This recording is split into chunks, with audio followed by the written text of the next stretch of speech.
Shaquille O'Neal brings on stage. The person who saved his life, what happens next will make you cry. Shaquille O'Neal, the famous basketball star who's taller than most doorways and has a smile that could light up a whole arena, stood on the big stage in front of thousands of cheering fans. Everyone was excited because tonight wasn't just about basketball, it was about something very special. Shaq, that's what everyone calls him, stepped up to the microphone, holding back a few tears. Tonight, he said, I want to tell you a story about the person who saved my life. The crowd got quiet. You could hear a pin drop. It happened when I was 10 years old, Shaq began. I wasn't big and strong like I am now. I was a shy kid, a little clumsy, and I didn't have many friends. I didn't even like basketball yet. I just liked drawing and playing video games. The big screen behind him showed a picture of young Shaq with big glasses and a comic book in his hands. Everyone chuckled.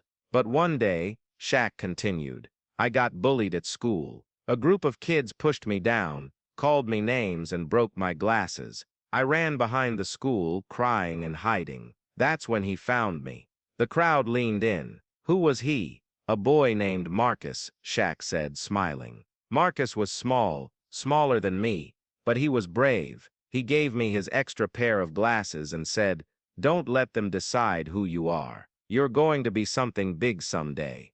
I can feel it. The crowd gasped. He stood up for me. He walked me home. He made me laugh when I thought I'd never smile again. And after that day, we became best friends. Marcus taught me how to play basketball, told me to dream big, and believed in me more than I believed in myself. Everyone in the crowd was wiping their eyes. Even the cameraman had to dab his face with a tissue.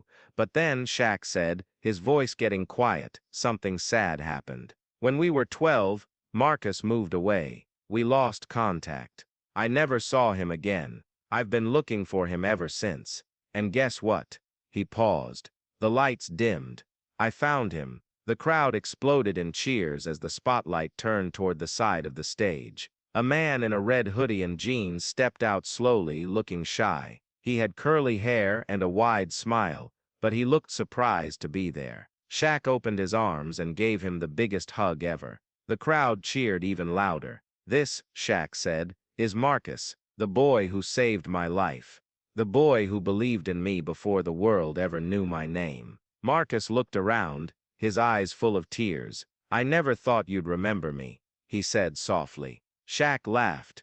Remember you? I owe everything to you. Then something amazing happened. Shaq took off a gold necklace from around his neck. It had a tiny basketball on it, and the words, "Thank you," engraved on the back. He gave it to Marcus. This, Shaq said, is yours now. You're my real MVP. Marcus smiled, and the two friends hugged again. The crowd gave a standing ovation, clapping and cheering until their hands were sore. But the surprises weren't over yet. Shaq looked at the crowd and said, Marcus always wanted to be a teacher. That was his dream. But he gave it up to work and take care of his family. Well, guess what? Tonight I'm giving Marcus a check to go back to school, finish his dream, and become the teacher he always wanted to be. Marcus covered his face with his hands. Tears rolled down his cheeks.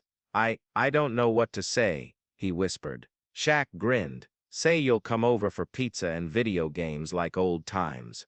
The crowd laughed and cheered again. As the two friends walked off the stage together, the screen showed a picture of them as kids, one tall and quiet, the other small and brave, sitting on the sidewalk with a basketball between them. And underneath it were the words, sometimes heroes don't wear capes. They wear glasses and offer kindness. That night, people left the arena with full hearts and watery eyes. They didn't just see a show, they saw what real friendship looks like. And somewhere, maybe in their own lives, they started thinking of their own Marcus, someone who helped them when they needed it most. Because sometimes the people who save us are the ones who just sit beside us, hand us new glasses, and remind us that we matter. And that will always make you cry.